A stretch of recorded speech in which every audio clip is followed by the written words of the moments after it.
अध्याय 2। शूद्रों की उत्पत्ति का ब्राह्मणवादी सिद्धांत। क्या ब्राह्मणवादी साहित्य में शूद्रों के उत्पत्ति के संबंध में कोई विवरण है? इसमें संदेह नहीं है कि ब्राह्मणवादी साहित्य विश्वोत्पत्ति और वर्णोत्पत्ति की खोज के बारे में कोई सामग्री मिले या न मिले, लेकिन शूद्रों की खोज की कहानी पूरी करने के लिए शूद्रों की समस्याओं को एक ग्रंथ में वर्णित किया जाना चाहिए। इसके लिए हमें ब्राह्मणों के साहित्य का अलग से अध्ययन करना होगा और यह देखना होगा कि वे इस खोज में कहाँ तक सहायक सिद्ध होते हैं। हम वेदों से प्रारंभ करते हैं। ऋग्वेद के पुरुष सूक्त में उत्पत्ति का वर्णन किया गया है। हमें अन्य वेदों के आख्यानों का अध्ययन करना है। यजुर्वेद के 2 संस्करण शुक्ल यजुर्वेद और कृष्ण यजुर्वेद हैं। पहले शुक्ल यजुर्वेद को ही लेते हैं। शुक्ल यजुर्वेद की वाजस्नेयी संहिता में 2 सिद्धांत उपलब्ध हैं। पहला तो पुरुष सूक्त की पुनरोक्ति मात्र है। अंतर केवल इतना है कि इसमें पुरुष सूक्त के 22 मंत्र दिए गए हैं, जबकि ऋग्वेद के मूल पुरुष सूक्त में केवल 16 मंत्र हैं। शुक्ल यजुर्वेद के अतिरिक्त 6 मंत्र निम्न हैं। 17 प्रारंभ में विश्वकर्मा ने उसे जल और पृथ्वी के सार से उत्पन्न किया। त्वष्टा ने उसे पुरुष का रूप प्रदान किया कि प्रारंभ में विश्व में पुरुष ही व्याप्त है। 18 मैं अंधकार की परिधि से परे सूर्य वर्ण महान पुरुष को पहचानता हूँ। उसको जानने पहचानने पर ही मृत्यु के बंधन से छुटकारा मिलता है। इसके अतिरिक्त कोई मार्ग नहीं है। 19 अजन्मा प्रजापति विविध रूपों में प्रकट होता है। विद्वान उसका माध्यम जानते हैं और मारीची के स्थान पर कामना करते हैं। 20 जो देवताओं के लिए प्रकाश करता है, जो देवताओं का पुरोहित है और जो देवताओं से पहले पैदा हुआ है, ब्रह्मा की उस तेजस्वी संतति को नमस्कार। 21 देवताओं ने ब्रह्मा की संतान वृद्धि करते हुए प्रारंभ में ही व्यवस्था दे दी। ब्राह्मण वह है जो यह जानता है कि देवजन उसके अधीन रहेंगे। 22 जिसकी श्री और लक्ष्मी पत्नियां हैं, दिन और रात जिसके अंगरक्षक हैं, तारागण और जिसके आभूषण हैं, और अश्विनी के समान दैदीप्यान जिसका मुख है, वह मेरी समस्त कामनाओं को पूरा करे, मुझे सभी पदार्थ प्रदान करे। वातस्नेयी संहिता में दिया गया दूसरा सिद्धांत पुरुष सूक्त से बिल्कुल ही भिन्न है। वह इस प्रकार है। वातस्नेयी संहिता 14 से 28 उसने एक की स्तुति की, प्राणी बने अग्नि के साथ स्तुति की, ब्राह्मण की रचना ब्राह्मणस्पति शासक बना। उन्होंने 5 के साथ स्तुति की, विद्यमान पदार्थ उत्पन्न हुए, भूतानाम पति शासक बना। उन्होंने 7 के साथ स्तुति की, सप्तर्षि उत्पन्न हुए, धात्री शासक बना। उन्होंने 9 के साथ स्तुति की, पितागण उत्पन्न हुए, अदिति शासक बने। उन्होंने 11 के साथ स्तुति की, ऋतुएं उत्पन्न हुई, आर्तव शासक बने। उन्होंने 13 के साथ स्तुति की, मास महीने उत्पन्न हुए, वर्ष राजा बना। उन्होंने 15 के साथ स्तुति की, क्षत्रिय उत्पन्न हुआ, इंद्र राजा बना। उन्होंने 17 के साथ स्तुति की, पशु उत्पन्न हुए, बृहस्पति राजा बने। उन्होंने 19 के साथ स्तुति की, शूद्र और आर्य वैश्य उत्पन्न हुए, दिवस और रात्रि राजा बने। उन्होंने 21 के साथ स्तुति की, अविभाजित सुमधारी पशु उत्पन्न हुए, पुषान राजा बने। उन्होंने 23 के साथ स्तुति की, लघु पशु उत्पन्न हुए, पुषान राजा बने। उन्होंने 25 के साथ स्तुति की, वन्य जीव उत्पन्न हुए, वायु राजा बने। ऋग्वेद 10.90.8 उन्होंने 27 के साथ स्तुति की, धरती और स्वर्ग अलग हुए, वसु रुद्र और आदित्य उनसे विलग हो गए, वे राजा बने। उन्होंने 29 के साथ स्तुति की, प्राणी उत्पन्न हुए, मास के कृष्ण और शुक्ल पक्ष बने। उन्होंने 31 के साथ स्तुति की, विद्यमान पदार्थ शांत हो गए, प्रजापति परमेष्ठी राजा बने। अब हम कृष्ण यजुर्वेद पर आते हैं। कृष्ण यजुर्वेद की तैत्तिरीय संहिता में 5 व्याख्याएं हैं। श्लोक 4.3.10 की व्याख्या शुक्ल यजुर्वेद की वाजस्नेयी संहिता के श्लोक 14-28 की व्याख्या के समान है, जिसका ऊपर उल्लेख किया जा चुका है। शेष जिनमें शूद्रों की उत्पत्ति का उल्लेख किया गया है इस प्रकार है। तैत्तिरीय संहिता 4.13.1 देवता राजन्य से भयभीत थे। जब वह गर्भ में था उन्होंने उसे पाश में बांध दिया। परिणामस्वरूप वह राजन्य बंधन युक्त उत्पन्न हुआ। यदि वह अजन्मा बंधन मुक्त जन्म लेता है तो वह अपने शत्रुओं का वध करता। यदि राजन्य यह इच्छा करे कि वह बंधन मुक्त उत्पन्न हो और अपने शत्रुओं का हनन करता रहे तो वह उसे ऐन्द्र ब्राह्मणस्पतय आहुतियां दे। राजन्य इंद्र के समान है और ब्राह्मण बृहस्पति है। ब्राह्मण के माध्यम से ही कोई राजन्य को मुक्त कर सकता है। स्वर्ण बंधन रूपी उपहार स्पष्ट रूप से ऐसे बंधन से मुक्त करता है। 2 तैत्तिरीय संहिता 7.1-14 प्रजापति ने सृजन की इच्छा व्यक्त की। इसने अपने मुख से त्रिवत्त स्तोम की रचना की।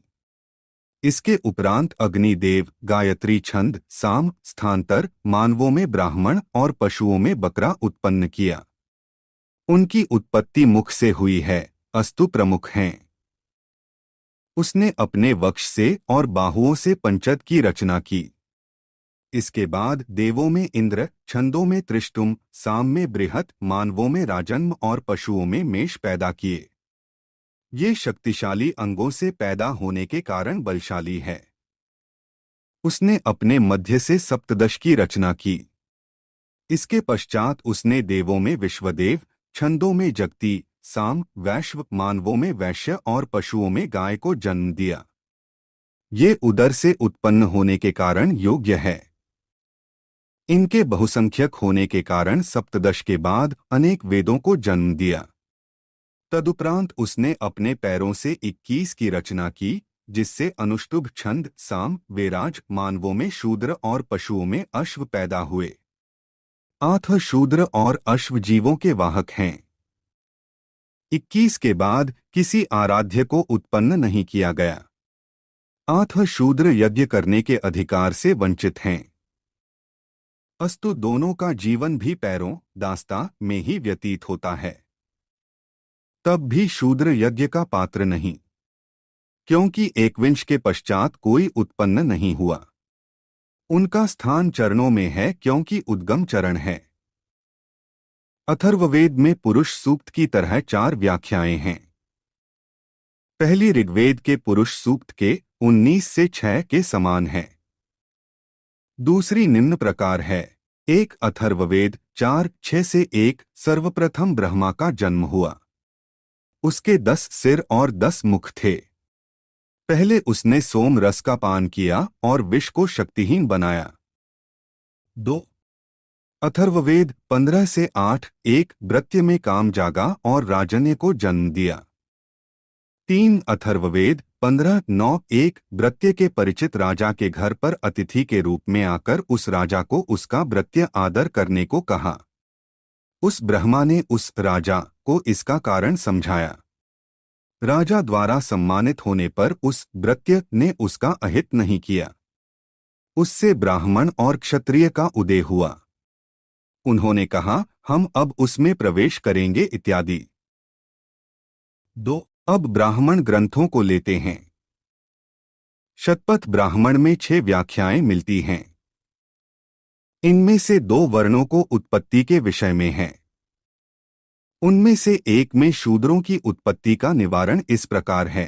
शतपथ ब्राह्मण 14 फरवरी 1923 ब्रह्मा भाष्यकार के अनुसार उनका अग्नि का स्वरूप था और वे ब्राह्मण थे ही पहले ब्रह्मांड थे, एकमेव थे।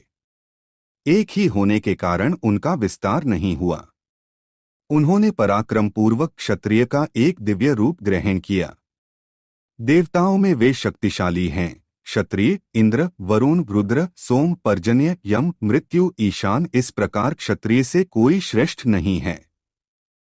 आठ ब्राह्मण राजसूय यज्ञ में क्षत्रिय से नीचे बैठते हैं। वह क्षत्रिय की गरिमा को स्वीकार करते हैं। यही ब्रह्मा क्षत्रिय का उद्गम है। यद्यपि राजा श्रेष्ठता को प्राप्त करता है, अंत में वह अपने उद्गम के रूप में ब्राह्मण की शरण में आता है। जो ब्राह्मण को नष्ट करता है, वह अपने उद्गम को भ्रष्ट करता है। वह अति दमनीय बन जाता है, मानो उसने अपने से श्रेष्ठ को आहत किया हो। उसका विकास नहीं हुआ, उसने विष उत्पन्न किया।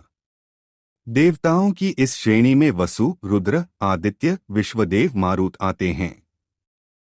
उसका विकास नहीं हुआ, उसने शूद्र वर्ण पूषण उत्पन्न किया। यह पृथ्वी पूषणा है क्योंकि वह सभी का पोषण करती है। उसका विकास नहीं हुआ, उसने शक्ति से एक विलक्षण रूप में उत्पन्न किया, न्याय, धर्म। वह शासक क्षत्रिय है, अर्थात न्याय है। इस प्रकार न्याय से श्रेष्ठ कुछ नहीं। इसलिए निर्बल बलवान से त्राण के लिए न्याय मांगता है, जैसे एक राजा से। यह न्याय सत्य है। परिणाम स्वरूप वे ऐसे व्यक्ति के विषय में कहते हैं जो सत्य बोलता है, न्याय करता है, क्योंकि उसमें दोनों गुण हैं। यह ब्रह्मा क्षत्रिय, विष और शूद्र है। अग्नि के माध्यम से वह देवताओं में ब्रह्मा, मनुष्यों में ब्राह्मण, दैवी, क्षत्रिय के माध्यम से मानव क्षत्रिय बना। दैवी वैश्य से मानव वैश्य बना, शूद्र के माध्यम से मानव शूद्र बना। आठ वह देवताओं में अग्नि, मनुष्यों में ब्राह्मण है। तैत्तिरीय ब्राह्मण में निम्नलिखित व्याख्या दी गई है। 1. तैत्तिरीय ब्राह्मण 1, 2, 6, 7 ब्राह्मण वर्ण देवों से प्रकट हुआ, शूद्र असुरों से। 2. तैत्तिरीय ब्राह्मण 2 मार्च 2009 शूद्र का जन्म शून्य से हुआ है। 3. उपरोक्त उद्धरणों में चारों वर्ण तथा शूद्र की उत्पत्ति के संबंध में आख्यानों या परिकल्पनाओं के सार का संकलन है। प्राचीन काल में ब्राह्मण यह भली भांति जानते थे कि चातुर्वर्ण्य व्यवस्था अस्वाभाविक और असामान्य सामाजिक व्यवस्था तो है ही, उसमें शूद्रों का स्थान और भी अप्राकृतिक और कृत्रिम है। इस कुटिल व्यवस्था को तर्क सम्मत सिद्ध करने के लिए ही समुचित विविध व्याख्यानों की आवश्यकता पड़ी, अन्यथा चातुर्वर्ण्य व्यवस्था और शूद्रों की उत्पत्ति के विषय में इतना अधिक औचित्य दिखाने का वर्णन मिलना असंभव ही होता। इस कथनों के संबंध में क्या कहा जाए? सभी कथाएं भ्रामक हैं।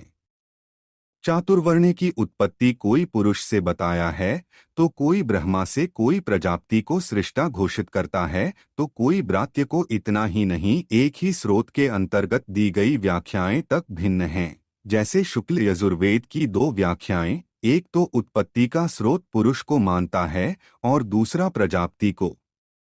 कृष्ण यजुर्वेद में 3 वर्णन हैं, जिनमें 2 के द्वारा प्रजापति को सृष्टा माना गया है और एक में सृजनकर्ता ब्राह्मण है। यर्थवेद में 4 आख्याना हैं, एक में पुरुष को, दूसरे में ब्राह्मण को, तीसरे में ब्रात्य को उत्पत्ति का स्रोत कहा गया है। चौथी व्याख्या तो इन तीनों से ही भिन्न है। इसका सिद्धांत समान होने पर भी विवरण भिन्न है। ब्रह्मा और प्रजापति के स्वरूप के माध्यम से दी गई व्याख्याएं एकदम काल्पनिक हैं।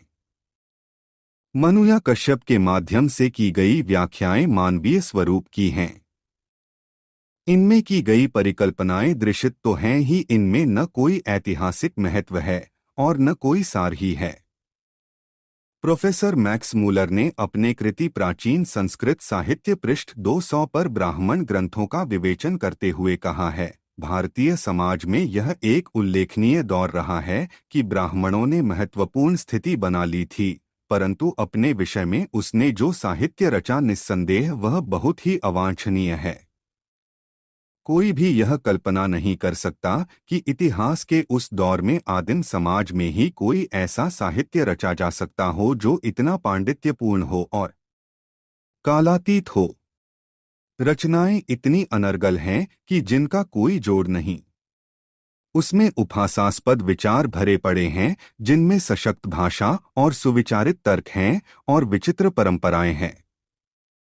ये विकृत रचनाओं का अंशमात्र है, जैसे पीतल या रांग में रत्न जड़ दिए गए हों।